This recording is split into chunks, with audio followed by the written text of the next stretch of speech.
Saudações, senhores! Esse que vos fala é o professor Marcel Almeida e hoje eu venho dar continuidade ao conteúdo de espaço urbano. Então vamos lá, vamos aprofundar, beleza?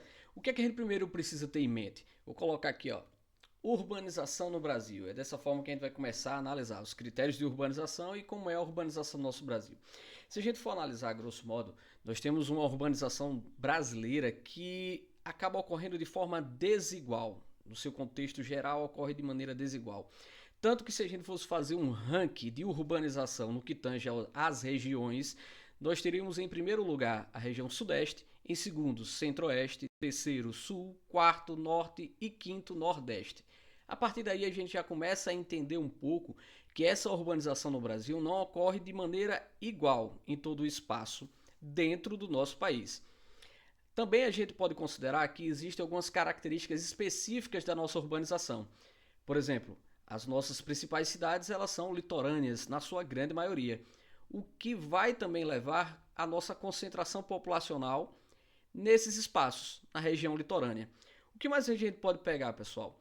É, mesmo com toda a ação governamental de abertura das fronteiras agrícolas, da construção da nossa capital, tudo tentando levar essa população para o interior do nosso país, a grosso modo ela não foi tão favorável ao entendimento de que precisava levar.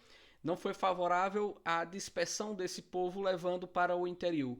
Acabou que a gente ainda acaba, nós temos ainda a concentração litorânea, né? Então a maior parte de densidade demográfica do nosso país está nas partes litorâneas com as principais cidades. O que é que mais a gente precisa entender além dessa característica desigual de urbanização no nosso Brasil? Por que ocorre isso? Vou colocar aqui, ó, urbanização e crescimento urbano. Pessoal, são dois conceitos fundamentais para você poder compreender o conteúdo. Então vamos prestar atenção aí. Urbanização é tão somente o quantitativo. Então, a partir do momento que um determinado lugar tem maior quantidade de pessoas na zona urbana, na sede do município, na cidade, é considerado urbano. Isso a critérios nacionais. Se tiver abaixo de 50%, então ainda não houve o processo de urbanização. Então, urbanização é o quantitativo, né? Quantidade de pessoas dentro da zona urbana. O crescimento urbano tão somente está conectado à expansão da própria cidade, à infraestrutura, ao crescimento da cidade em si. Por que nosso Brasil tem tantos problemas urbanos? Então vamos analisar um pouco aí. Os países desenvolvidos que tiveram a Revolução Industrial lá do século XVIII, né, tiveram seu crescimento gradativo das cidades.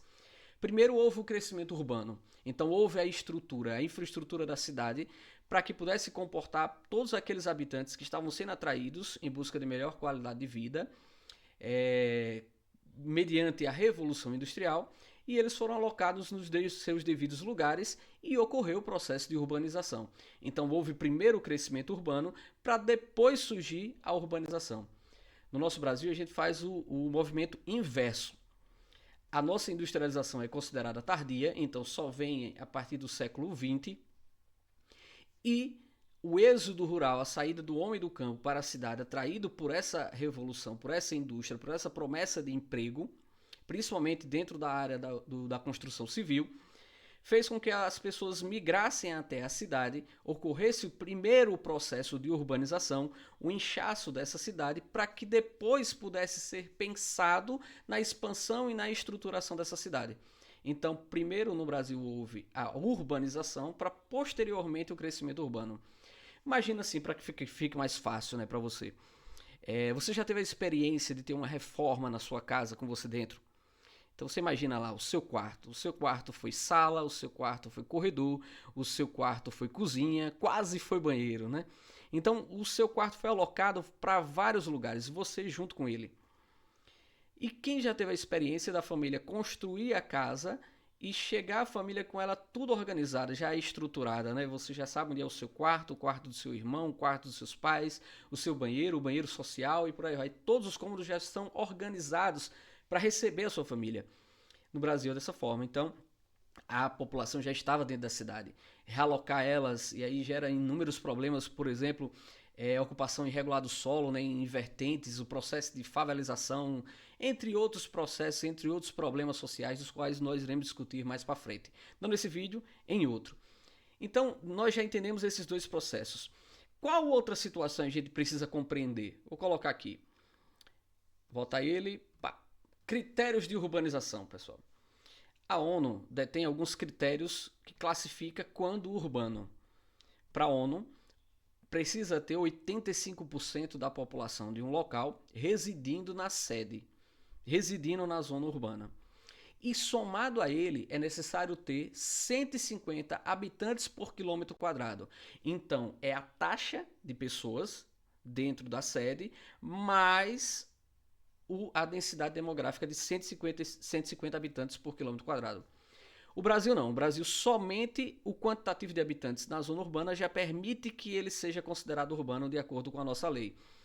Muito em função, lógico, a gente precisa entender os nossos 5.570 municípios do nosso Brasil, muito em função da busca por mais impostos, como o caso do IPTU, que é o imposto pago para que possa residir, ter casa, né, na área urbana. Então, atraído por esse processo de impostos, acaba gerando um maior quantitativo de municípios, de urbanização. Então, se urbaniza muitas vezes determinados bairros da nossa cidade, se urbaniza determinadas povoações, né, povoados, que são chamados da zona rural, se urbaniza só de maneira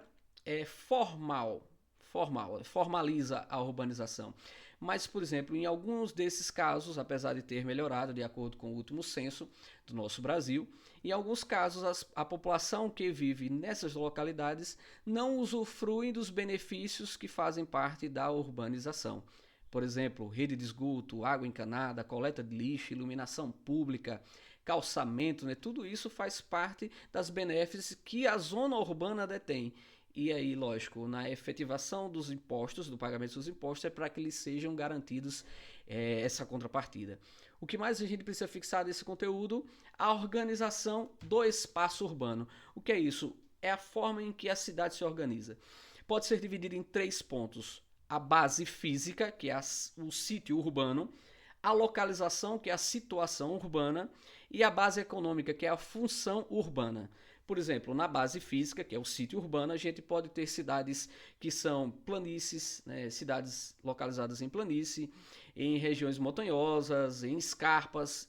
É a característica física, a base física, onde está implantada a cidade. A situação urbana, que é a localização, ela pode estar muito bem localizada entre rodovias, entre ferrovias, rios, característica litorânea, como eu citei a vocês aqui, a grande quantidade de cidades que são no litoral. Essa é a localização da situação urbana. E no que tange, o último ponto, no que tange a base econômica, nós precisamos lembrar da função ligada ao traço econômico. Por exemplo, uma cidade comercial, uma cidade industrial, uma cidade universitária, uma cidade turística, administrativa, portuária. Tudo isso leva em conta para que você possa considerar, por exemplo, a cidade religiosa, né? Que são atraídos em função da religião para aquela localidade, né? Então nós classificamos as cidades dessas 3 formas. Tranquilo? Forte abraço, até o próximo vídeo. Não esquece de compartilhar, de seguir o nosso canal, dar aquele like, comentar, coloca se gostou da aula, veja lá o que é que a gente precisa mais colocar. Essa aí é para Enem. Forte abraço, saudações, até a próxima!